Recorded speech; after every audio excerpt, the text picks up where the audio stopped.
Well, hello, Internet. My name is Joey, and I am a freelance illustrator. I draw pictures for a living, and it's very exciting. Welcome to my channel. Today we're going to do a speed paint. Well, more like a speed draw, because it is a comic book page, and there's absolutely no painting whatsoever. So, let's get started. Today I am working on a comic page from an upcoming project of mine that's going to be in an anthology called The Manthology. The idea behind it is that it turns common gender tropes on its head. My particular story deals with horses.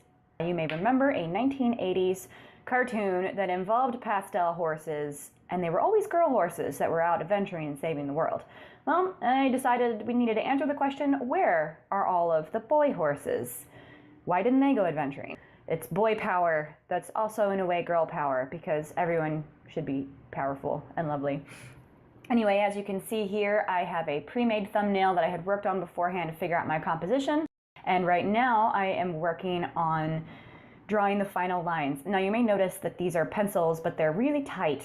The idea with this particular comic, I thought, was that I would save some time by not inking, and instead would just have really sharp, clear, and well-defined pencils that are dark enough to work in a printed medium. So I don't know about saving time, but it looks cool. So, I'm just gonna give it a try with this nice 8-page story, and we'll just see what happens from now on.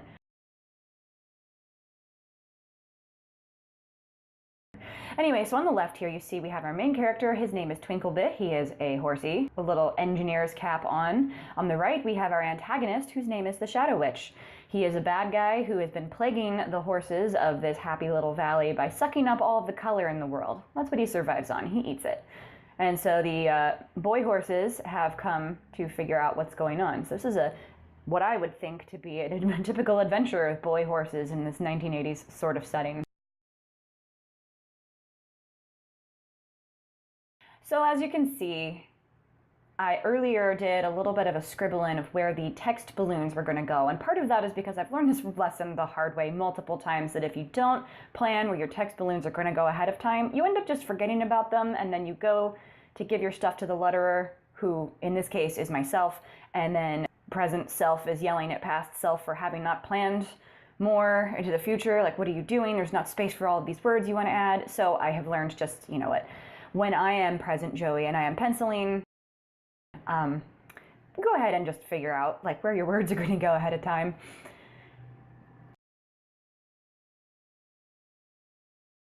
This is about a 2.5 hour drawing total that I recorded for you, and I sped it up a shiny 2000% so we can cram it into 5 minutes, because I know how short everyone's attention spans are. And plus, comic pages are way more fun to watch get done when they're going really fast, because nobody has time to watch me draw for 2.5 hours.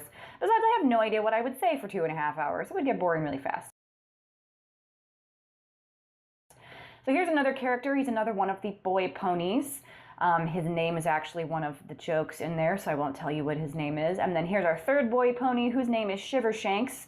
He is a delicate, soft Pegasus who actually has hollow bones, because in this world that's how, Pegasi are able to fly, because they're like birds.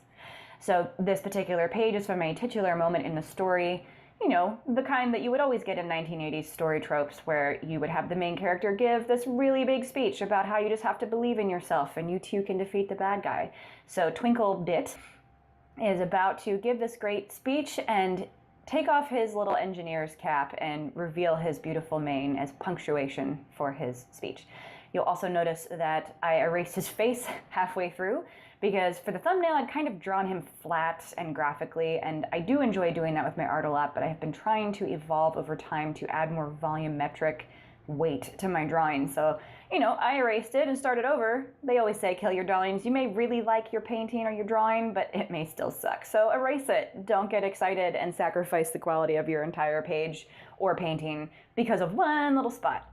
It's especially the worst when you're drawing a hand and that hand is perfect. Oh, I've had that happen to me so many times. But alas, you gotta erase and start over.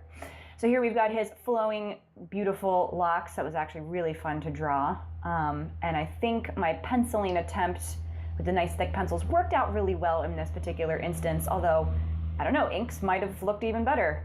who's to say? It's an experiment, that's what they're for. So now you've got some sunburst rays, and we will take out the thumbnail lines to go back and clean up the final art. I'm going to be doing a part 2 of this video where I do the color, because in this story, color is very important.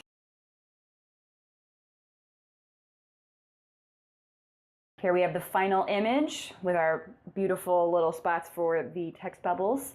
And if you like what you see, please subscribe to my channel. I'll be doing more of these as I go. So yeah, feel free to like, subscribe, share my channel, send it by email, door to door, mail it to people. I mean, however you feel like doing it if social media is not your deal. Thank you so much for watching, and I'll see you in my next video. Bye-bye.